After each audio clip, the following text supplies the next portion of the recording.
आज का ताजा खबर फुल्की दुल्हन को मंडक से उठा के ले गया डाकू। सरकार ने रखा 51 रुपया का इनाम। आज का ताजा खबर। नमस्कार, मेरा नाम कैफी है। आप लोग बिहार वाले कैफी देखना शुरू कर चुके हैं। बिहार से माथा धमकाने वाली खबर सामने आ रही है, जहां मुजफ्फरपुर के एक शादी समारोह से डाकू शशि यादव दुल्हन फुल्की के उठा ले गया। आपको बताते चले कि मनी मेराज के साथ फुल्की की शादी हो गई थी। माथे में सिंदूर भी पड़ गया था। इस दौरान मनी मेराज को गोली मारकर डाकू शशि यादव फुल्की को लेकर फरार हो गया। इस शादी समारोह में मंत्री, विधायक, दरोगा, मुखिया, सरपंच कुछ कर न पाए, मुंह देखते रह गए। इस घटना के बाद पूरे गांव में सनसनीखेज है। सरकार ने 51 रुपए का इनाम भी डाकू शशि यादव पर रखा है।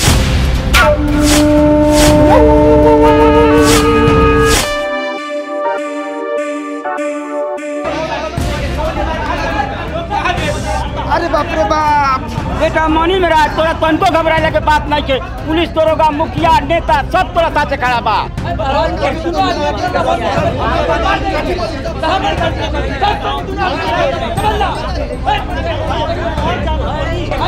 एकदम शांत रहो लोग, न तो माथा सनकी एतही मुठभेड़ करा दे। हम सारा नेता मुखिया एतही साफ हो जाए बोलो। ए वर्दी वाला साहब नेता है, सूते वाला खेता ना कि सरफ से साफ कर दे। बाप रे बाप, एसपी साहब ताऊ ना देखू, ये तो अगर सदिया में देखले रहतन तो फुल्की के डकवा सब नानी उठा के ले जाए।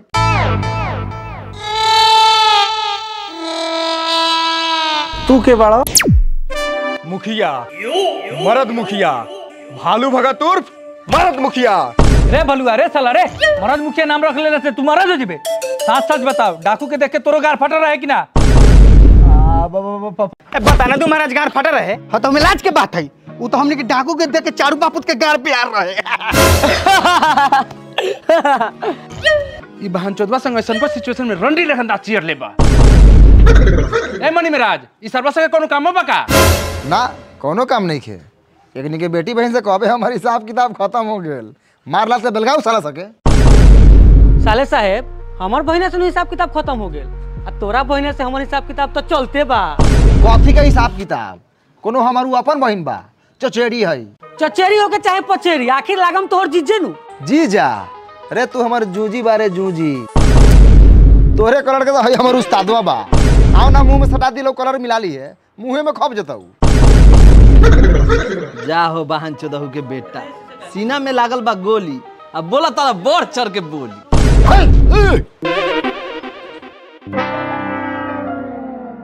सरवा से अजुराइले ठीक नहीं खे। अच्छा बताई लोग, मुखिया, विधायक, सांसद साहब का रहते हुए उस साला शशि यादव फुल्की के उठा के लेके चल गए। और रउआ लोग से कुछो ना भेल। हम बताई के लेखा का भेड़ा है। तू चुप साला, सर के सार सरवा, अभी तक तुम्हारा डिमोशन होगा।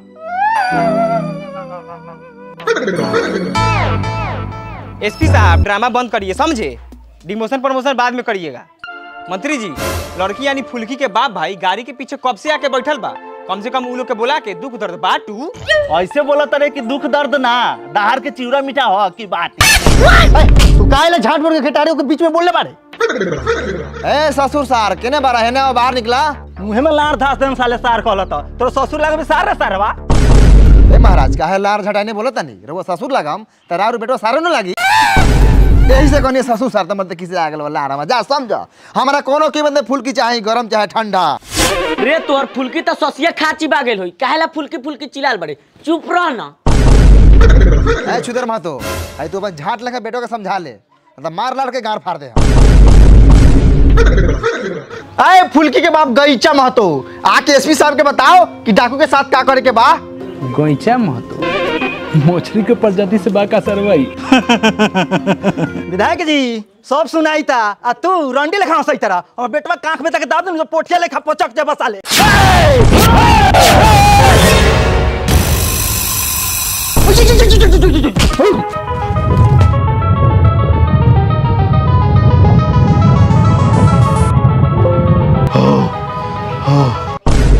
एसपी साहब, हमरा कानून और सरकार पर से भरोसा उठ गल बा। भरल समाज में हमारा बेटी फुल्की के उठा के ले गए। अगर हमार बेटी फुल्की ना मिली तुमने पूरा परिवार आत्महत्या कर ले।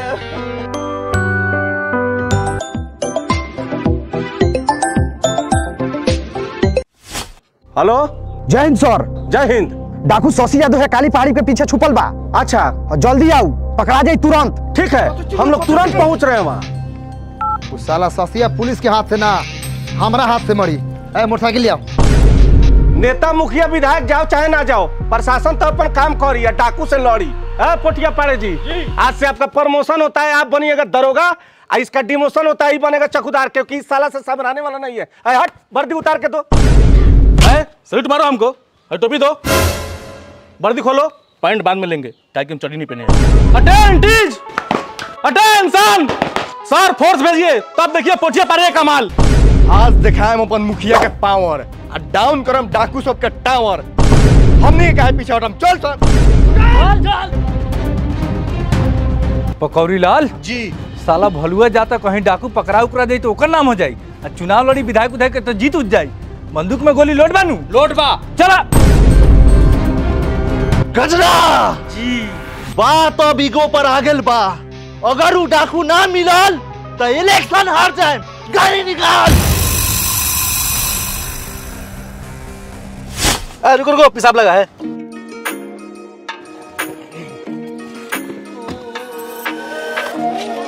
और विवेक जी, दरोगा से चौकीदार बने हैं, मजा आ रहा है? अरे हम हमेशा मजे में रहते हैं। अच्छा विवेक जी, इतना कम दिन हुआ आपको दरोगा बनते हुए, ये नया गाड़ी कहाँ से घुस स्टार्ट कर दिए?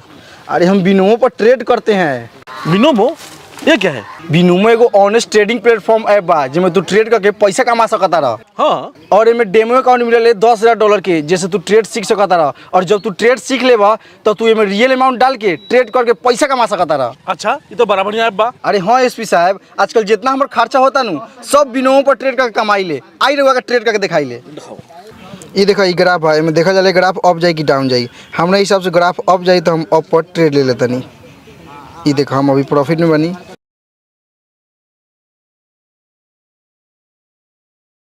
ये देखो, हम जीत गए नहीं।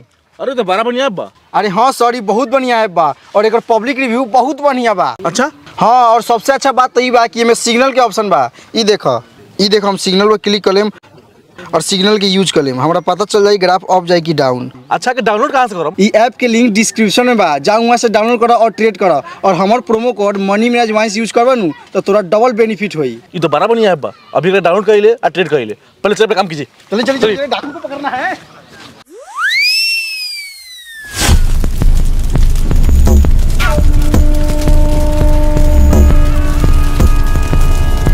कहले रहनी है साला ना कहा के बरारी मछली ले आवेला, तल्ली आयल साला बचवा मछली उठा के। एमे इतना ना तेल बाकी साला पका वहीं में गल जाई। हाँ, एक मछली मार ले, ऐसा ऐसा नहीं है। अब उन्हें हम होगा मार मार तूने में सजा मछली है। खाली साले तोहर बात समझ में आ जाइत नु, तोरा गांड में 4 गो बंदूक लगा के धड़धड़ा देती। अरे सरदार, ई कहता कोनो मछली तो बाहर नहीं मिलत, कहाँ से ले आई? अब बाहर पुलिस कुत्ता लेखन खोजता। सरदार, ओ सरदार, ई बहन केतना खाली खाई पिए के फेर में रहले। सरदार, सरदार हो, लाल पर मछली पकाओ तनी, जब फुलकी ना चलता यार नहीं खवत। ना ना जी, जान जोखिम में डाल के ही मछली मंगैले बनी, काहे कि आज हमार मूड बनल बा। आज हम ताड़ी पिए, मछली खाए में नाची। आ जो जाके कह दिया कि सरदार बोलैलन हां, आम की ना मानी तो गोली मार के पहाड़ पर से फेंक दिए।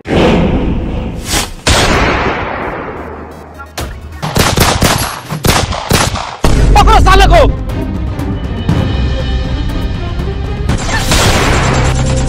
छोड़ दोगे हमारे हाथ, छोड़। चलना चुपचाप। अब हाथ कहाँ छोड़बू? और जवानी जेसीबी से हम ही कोड़बू। अरे ससुर सार, काहे डरे नुकाल बनी? उ साला सफिया दवा फुलकी के लेके भागा था। आई पत्थर लू, अब मारू सको डाकू सके। ए मंत्री जी, रघु यहाँ झाटू खारता नहीं, जाऊँ लड़ू ना, पुलिस अकेले कितना लड़ो? हे मंत्री, हम आलू छिल के थोड़ी बनल बानी कि जाई डाकू से लड़िया मर जाई। तोहर प्यार हो, तू मान टिकले बारे, तू जाके बचो। साला एको गो लाश गिरी तो उन्हें सरसरात होत रही थी।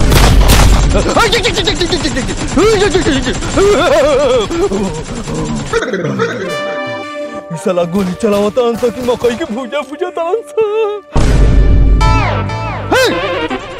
अरे विधायक जी रहुआ यहाँ वहाँ। अरे पंडित जी तो इहाँ ना रही थे कहवा रही उस सर गोली चिन्ह के थोड़ी बता कि मंत्री बनी कि विधायक बनी।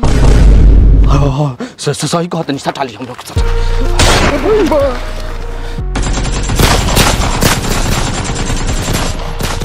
पुलिस के डॉक्यूमेंट सब भागते बा हम भी चलो तो पकड़ाई हो जाए। हां चलो चलो चलो चलो चलो भाग। भुला जाम कि तू मुखिया बरा के हमर जीजुआ बरा। साला मनी मेरा जो दुगार पर बारात लिया के हमर बहन के छोले रहे हम बुला थोड़ी बनी। हमनी के डाकू को पकड़ा थोड़े आयल बनी, हमनी के मनी में राजवा फुलकी के तमाशा देखे आयल बनी। मनी उलट के चलते हुए हमार बेटिया घुट घुट के जियाता आ तार पे के तारी पियाता।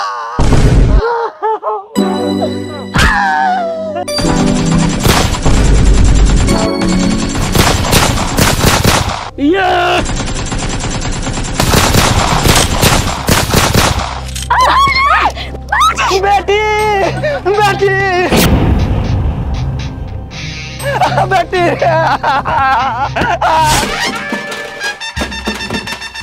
हम लाड़वा बंदूक लेके पीछे पीछे दौड़ल पड़ा मारो ना गोली सामने बा।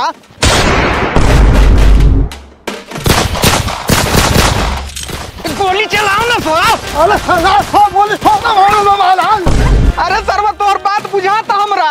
सरदार सब कोई के गोली खत्म हो गई भाई ये को हटाऊ। ओए आटू झाटू नाटू सारा ससिया अब ये तोरा बस वक्त हऊ वक्त हथियार नीचे कर दे हाथ ऊपर न तो भूजा लेकिन भूजा जाइबे। हाँ साले चाना मकई है कि भूजा लखन भूज देबा। हे बंदूक के को गोली ना बचल का रे? खाली ननकी बंदूक के गोली बचल बा और ननकी बंदूको गिर गेल केना हु।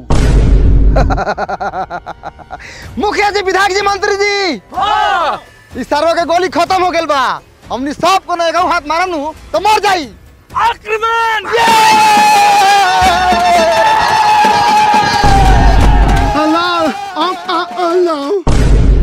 सदारी को था कि गोली खत्म बा का कहियो। हाय ले चढ़वा।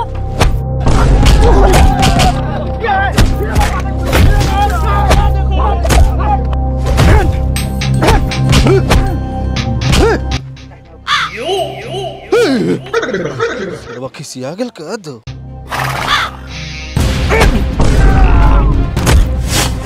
चलो मरद मुखिया निबारी मरद मुखिया नचा के फेंक दे। साले तोरे चलते हमर कुर्सी खतरा में आइल बा। मन जब से लड़की उठाई बे बाप रे मंत्री जी हम तो नाच के लवांडा रही पैसा के चक्कर में डाकू बन गए। अच्छा बाबूजी एक बात बतावा हम तो कौना फायदा लेकनी के पीछे पहाड़ पर से कुत्ता लेखा दौड़ा लेनी हां। हमरा अभी उम्मीद बा कि तोर दीदी के मनी मेरा जो अपनाई हमर लाड़वा अपनाई मेटर पर गड़बड़ा गेल ऐसा कुछ कहल जाओ कि बवाल बर हो। साले हाथ गोर चलावत रह ई मत भूल के तोरा के एगो यंग विधायक धइले बा। एकर मुंह सड़ल सूर लेखा लागता। हट साला डाकू। हे बापिया हे कथी ओने गुंडा बदमाश के चक्कर में पड़ल बारे। हम तोरा कैसा लागिले शादी ला कुआर बानी। दुष्ट पापी अधर्मी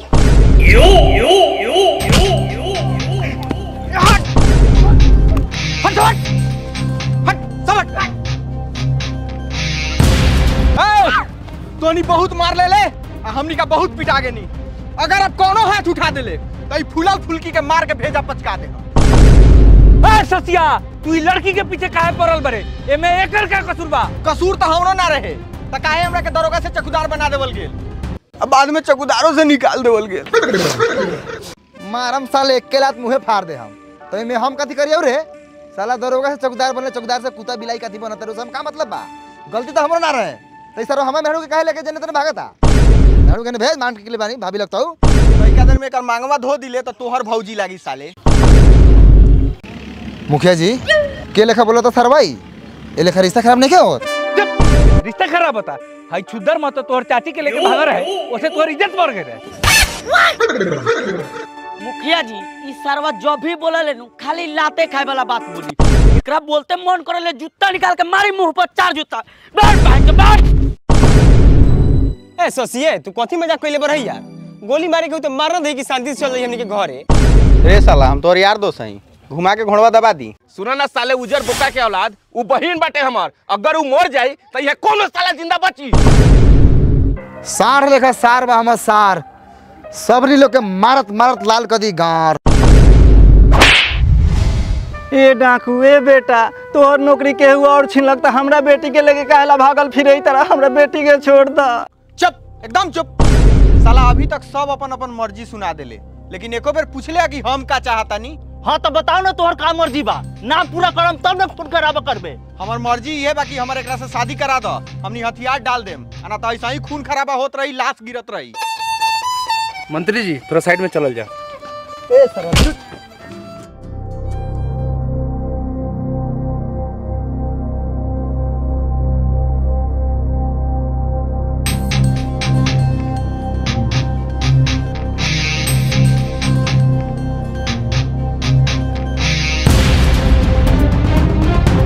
रउआ टेंशन ना ली, हम बानी ना। ए ससिया दो, अब शादी तोरे से होई मांग धोआ के। हई साले के उठा के जेल में डाल, सबसे बड़ा लकुरा ये बा, एकरे वजह से सब होकता। अरे बाप रे बाप, ई त गद्दारी होता। ई सारा कौन पलटाई पलट ले रे बहन चोदवा सा। हमरा मेहरू के दोसर से ब्याह करे बे। चल साला तोरा के कस्टडी में खर्चा पानी देता नी। चल चल साला। ओ भाई मजा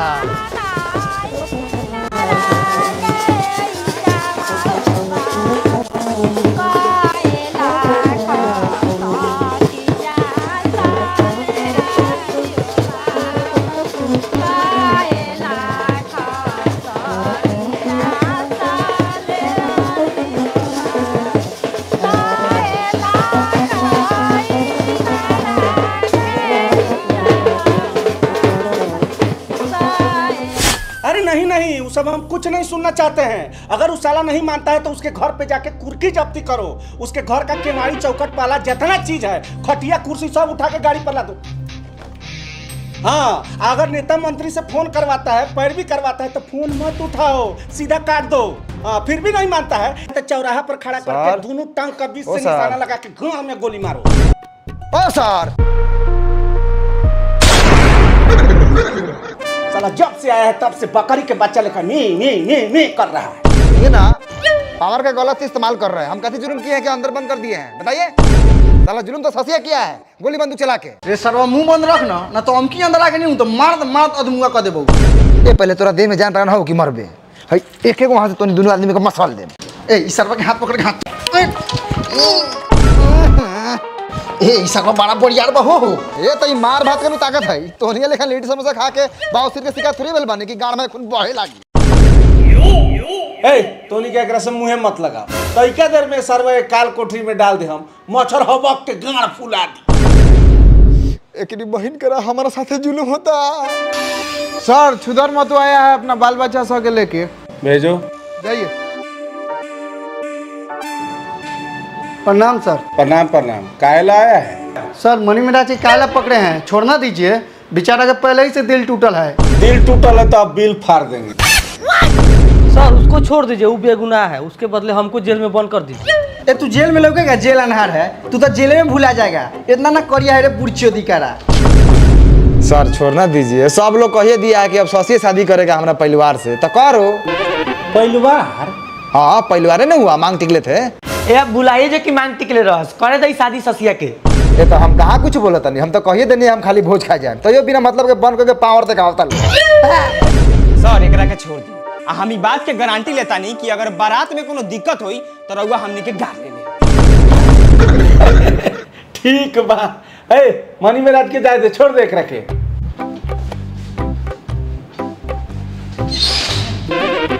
अब बंटी जौन बातवा कलहो पर तनी ध्यान दिया। अरे कौन है देख, ठीक बात देख हम बाद में। चल रहे सर।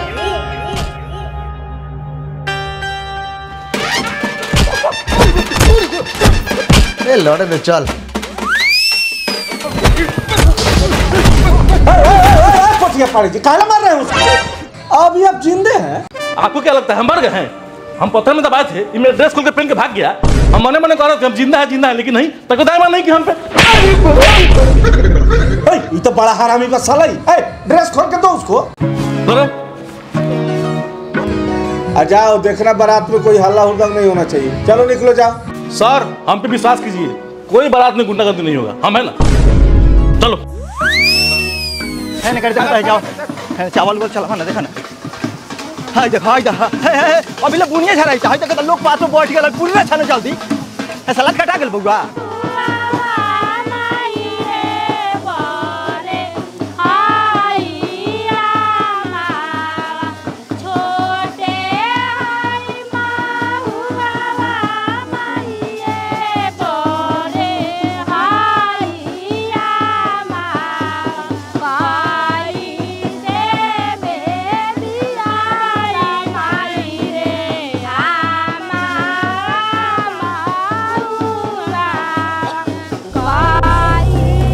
दूगो पुलिस लौकता फुलकिया के उठा ली अभी ना ऐसा नियम होखे द बियाह त रात के न होई रे सारावा अभी उठेबे तो कहीं धरा जेबे दिन नहीं के बुझात करे बहन चोद बाबूजी बहन चोदरा के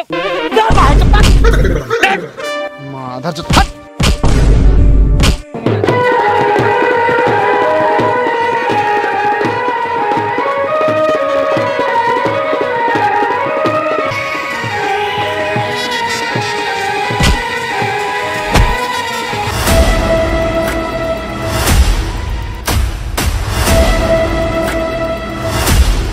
हेलो गाइस, वीडियो कैसी लगी? अगर वीडियो अच्छी लगी हो तो वीडियो को लाइक कीजिएगा। अगर चैनल पे नए हैं तो चैनल को सब्सक्राइब करके जल्दी से आप लोग 10 मिलियन पूरा दीजिए हम लोगों का। और गाइस मैं जानता हूँ ये वीडियो आप लोगों को थोड़ा आधा अधूरा लगा होगा, जिसका आधा पार्ट हम लोग जल्द ही डालने वाले हैं 10 दिन के अंदर। तो आप लोग भी देखिएगा और प्यार दीजिएगा और सपोर्ट कीजिएगा जैसे करते हैं, और कमेंट करके बताइए कि ये वीडियो आप लोगों को कैसा लगा। और हाँ, बिनमो को डाउनलोड कर लीजिए, लिंक डिस्क्रिप्शन में दिया गया है। बिल्कुल सैफ कुछ कहेगा था? कहेंगे कि आप लोग सब्सक्राइब कीजिए जल्दी 10 मिलियन जल्दी से एकदम 10 मिलियन बस थोड़ा सा बचा हुआ है, ताकि डायमंड प्ले बटन आ जाए। डायमंड प्ले बटन हम लोग के पास आए।